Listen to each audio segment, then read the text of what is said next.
Lecrae is in the house, in the Impact Church house. Oh, man. Man, it is good to have you. It's good to be here. What a warm welcome. Thank y'all. Man, it's a blessing. I feel good.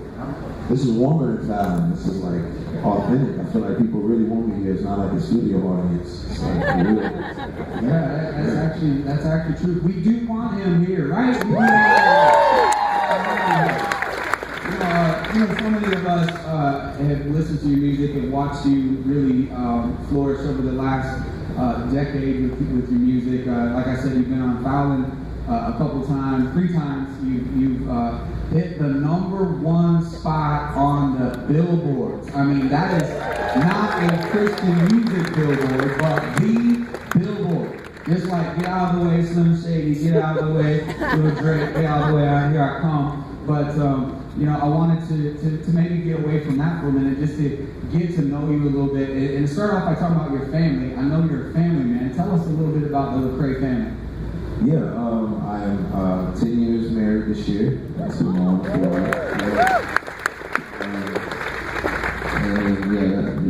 They're a little older now. Actually, a lot older. We don't have time to take that pictures so much. But I have 3 beautiful kids, David, Maya, and they are now 7, 6, and 4. And so, it's a pretty busy, crazy house around my house. 7, 6, and 4 is busy. Anybody have little kids out there today? Your little kids, you know that 7, 6, and 4 is, and actually the 7, 6 part is busy. Like you were getting busy. Like 7, 6 is like for real, you know? You got busy to get busy. Yeah. So tell me, you've been married for a decade. Where did you meet your wife? I met my wife in school, in college. Just a silly teenager who didn't know what he was doing, and messed around and went to a Bible study to see what the pickings would look like in Bible study.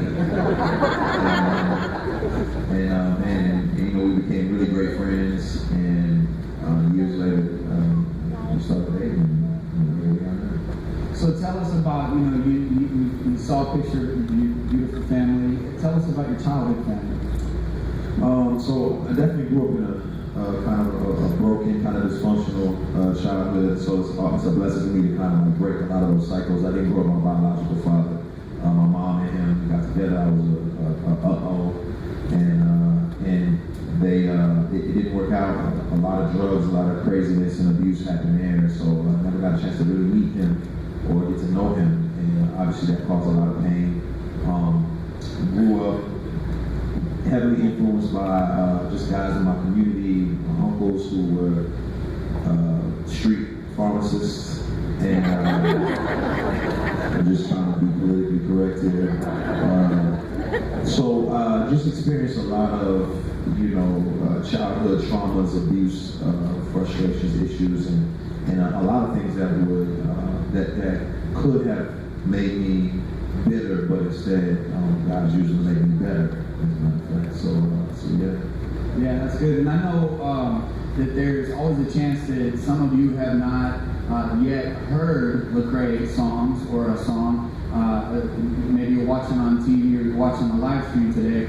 My favorite is Nothing. So I just want to push a little plug for you, because I like the song Nothing, because if you've not yet heard his music, he is unashamedly,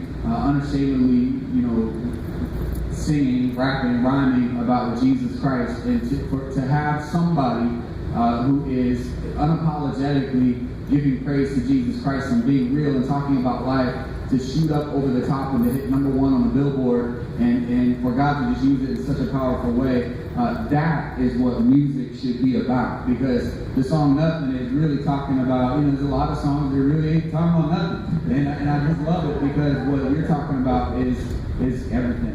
It's about everything. So what are your favorite songs of your own songs? What are some of the ones you go like, man, I really love this about myself. I love this song so much. It's just so hard because they're all so good. They are all so good. They are. A lot of them are the more transparent ones. There's one, I remember I was on a plane, I just got married, barely had $2 to rub together, didn't own a piece of property, anything, and I was just kind of like frustrated, like I don't know how to be a man, I don't know what I'm doing, and I was writing a song from the perspective of a person who's like praying for another friend of his, like I got this friend, he really doesn't know what he's doing with his life, and by the end of the song, when it gets revealed, I'm praying for myself, and a song called Praying For You, and it's probably one of my favorites, because it was just a really authentic place in my life where I could just express, and I didn't realize that people would relate to it, and so. Yeah. So you've been at this point, you've been all over the world. I mean, you've been doing songs and performing. You've been rubbing shoulders with the biggest artists literally on earth today. You've been not just that little, Christian musician on a Christian stage with Christians in the audience, but you broke through to a world where probably the great majority of the audiences aren't Christians, or maybe they've never heard the message of Christ, or you're backstage with these huge artists that they don't know about Christ.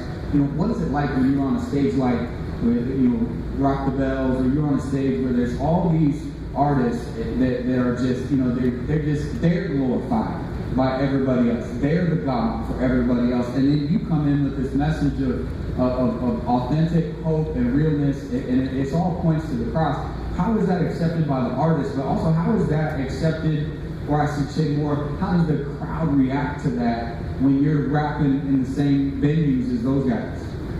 Yeah, it just kind of depends. So I was at a party once, and everybody's there: Beyonce, Jay-Z, Rihanna, Calvin Harris, and there's almost this kind of just pantheon of greatness, so to speak. But I think what you find when you get intimate time with these people is they're just people, broken people like you and I, people who breath smells terrible when you wake up in the morning, just people. And what I've come to learn and to appreciate is that we're really gifted, and I said this last night as well. Like, we're gifted, but the gifts are made to appreciate the giver. And I think when you hone into that, you see something different. You don't find that same kind of emptiness of just like looking at your gift as this is the end all be all. And I think the audience, when I'm performing in front of these crowds who are majority not Christian, it's refreshing for them. Like, they're hearing a new perspective, and all everybody does is talk about what they love. They rap about what they love, they sing about what they love, or who they love. And I'm talking about the greatest love known to man, and how it's affected and impacted me.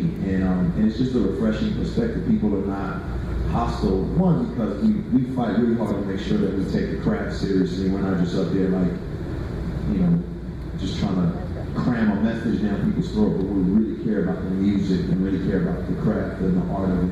But people find it refreshing, authentic, transparent, and something that they just, they didn't expect.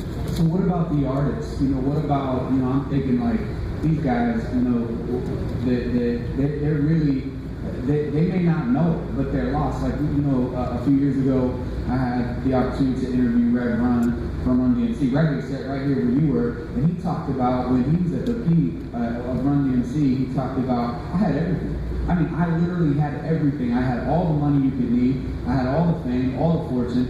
And he paints his picture. He was at the top, but his top was his bottom. And he was talking about how it was so empty, but he really didn't know it. I mean, he's sitting around in the bathtub, and he's got people bringing him weed, and he's getting high, and he's like, man, I was at the top, man, but I was so empty. For you, you know, do you have those moments, those opportunities with some of these guys to maybe have those conversations backstage, or maybe it's a text message or a phone call, because they see your faith, they see your boldness, they don't see maybe your perfection, but they see a guy who's genuinely pursuing Christ? Do you have those moments? Oh yeah, all the time. A lot of times, you know, artists will come to you like, you know, Nicodemus at night, because you know, they have questions, they're hurting, they don't trust people, they're scared of being exploited for being honest about what's going on in their lives, and so just